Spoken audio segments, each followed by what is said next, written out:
Hello बच्चों, let's read this question. So this question says, what are the two states of motion? Two states of motion आपको यहाँ पे बताना है। तो चलिए इस क्वेश्चन का की कॉन्सेप्ट आप क्या लिख सकते हैं?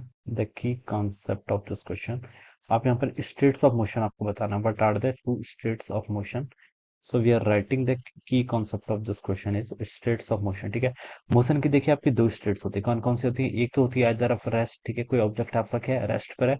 और सेकंड स्टेट होती है आपकी कोई ऑब्जेक्ट है आपका मूविंग ऑब्जेक्ट है, मूविंग ऑब्जेक्ट है तो हम बता सकते हैं that object is undergoing motion. वो क्या कर रहा है, आपका मोशन कर रहा है। ठीक है, तो these are the two states of the motion. ये क्या कहते हैं, आपकी दो स्टेट्स ऑफ मोशन है, रेस्ट और मोशन। ठीक है, ये आपकी दो स्टेट्स हो जाएंगे। ठीक है, इसका मतलब क्या है, देखिए अगर किसी ऑब्जेक्ट पर आपको नेट एक्सटर्नल फोर्स देखिए जीरो के इक्वल है, अगर net external force summation of all the forces के जीरो के इक्वल है, और हमें पता है from the Newton second law of motion force किसके इक्वल होता है, मास टाइम्स एक्सेलरेशन। तो इसका मतलब हुआ कि जो आपका नेट एक्सेलरेशन सिस्टम का वो भी किसके इक्वल है, जीरो के इक्वल है।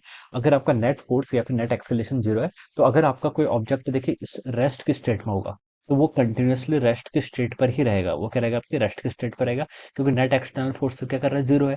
और अगर आपका कोई ऑब्जेक्ट क्या मोशन पे है या फिर कोई कांस्टेंट वेलोसिटी से मूव कर रहा है, then it will continuously to be move with the same constant speed. ठीक है, वो सेम कांस्टेंट वेलोसिटी से क्या करता है, आपका मूव करता रहेगा। ठीक है, हम इसको यहाँ पर से ऐसे क्या कर सकते हैं, डिफाइन कर सकते हैं। तो हमसे क्वेश्चन ने पूछा था कि what are the two states of motion. तो स्टेट्स ऑफ मोशन आपकी दो टाइप्स की होती है, एक होती है आपकी रेस्ट और एक होती है आपकी मोशन। ठीक है, these are the two states of motion. ठीक है, ये आपकी क्या होती है, दो स्टेट्स ऑफ मोशन है। अगर कोई ऑब्जेक्ट आपका रेस्ट पर है तो इस पर क्या होगा, इनर्शिया होगा। किसका, इनर्शिया ऑफ द रेस्ट। ठीक है, उसकी टेंडेंसी होगी रेस्ट पर ही रहने की, it will possess the inertia of the rest. और अगर कोई ऑब्जेक्ट आपका मोशन पर है तो हम बता सकते हैं it will possess the inertia of the modes, inertia of the motion. ठीक है, वो चाहेगा कि बॉडी चाहेगी कि ऑलवेज उसी स्पीड से क्या करते रहे, आपकी मूव करते रहे। Alright, so this would be the answer of this question. All right, so I hope you all understood this concept. All the best and thank you so much.